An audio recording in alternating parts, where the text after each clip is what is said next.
King Kohli மனுஷனையா back to back 100 தலைவர்கள் ஃபார்முக்கும் ஃபிட்னஸ்க்கும் 2020 மட்டும் கம்பேக் கொடுத்தானே அடித்து பிறந்து போடுவான். அதாவது ஃப்ரெண்ட்ஸ், இந்தியா மற்றும் சவுத் ஆஃப்ரிக்கா இடையிலான இரண்டாவது ஒரு நாள் போட்டி. சவுத் ஆஃப்ரிக்கா டாஸ் வின் பண்ணி பவுலிங் சூஸ் பண்ணியிருந்தாங்க.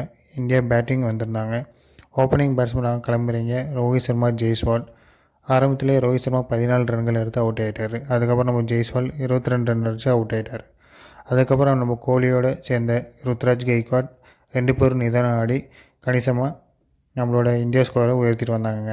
அப்புறம் பார்த்திங்கன்னா 2 பேரும் 50-50 அடித்து நவுத்திருந்தாங்க. அதுக்கப்புறம் இடையில 4-4 6-6 இடைக்கிடைக்க அடித்து தலைவங்க 2 பேரும் 100 போட்டாங்க. ஃபஸ்ட்டு ருத்ராஜ் 100 போட்டாப்புல, அடுத்து நம்ம கிங் கோலி 100 போட்டாப்புல.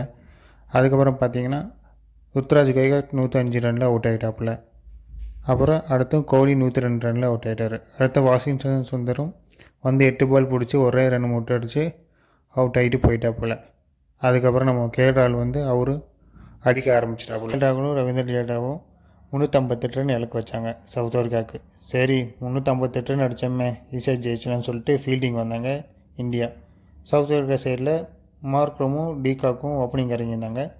டிகாக் 8 ரனில் அவுட் ஆகிட்டாப்புல. சரி மார்க்ரமும் வந்தால் அடுத்தது அவுட் ஆயிடுவார், ஈஸியாக அடுத்தடுத்து விக்கெட் போயிடுன்னு நினச்சா. அப்போ தான் நம்ம கேப்டன் பவுமா வந்தார்.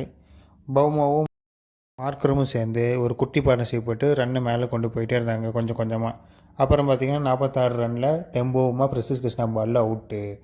அதுக்கப்புறம் பார்த்திங்கன்னா மேத்யூ பிரிஸ்க்கும் எய்டன் மார்க்கமும் திரும்பி ஒரு பார்ட்னர்ஷிப் போட்டு எய்டன் மார்க்கம் 4 6 10 4 அடித்து செஞ்சுரி அடித்தாப்புல. அதுக்கப்புறம் 110 ரன் அடித்து அவுட் ஆகிட்டாப்புல.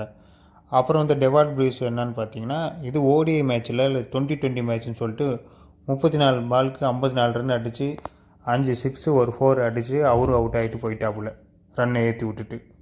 அந்த டோனிஜி ஜோர்ஜி 11 பாலில் 17 ரன்னும், மேக்ரோ ஜோன்சன் 2 ரன் அடித்து அவுட்டு.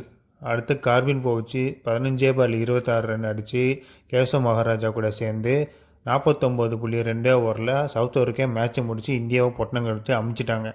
இப்போது ஓடிஐ 1-1 சமநிலைக்கு வந்துருச்சு. ஃப்ரெண்ட்ஸ், இந்த வீடியோ பிடிச்சிருந்துச்சா மறக்காமல் லைக் பண்ணுங்கள், ஷேர் பண்ணுங்கள், சப்ஸ்கிரைப் பண்ணுங்கள்.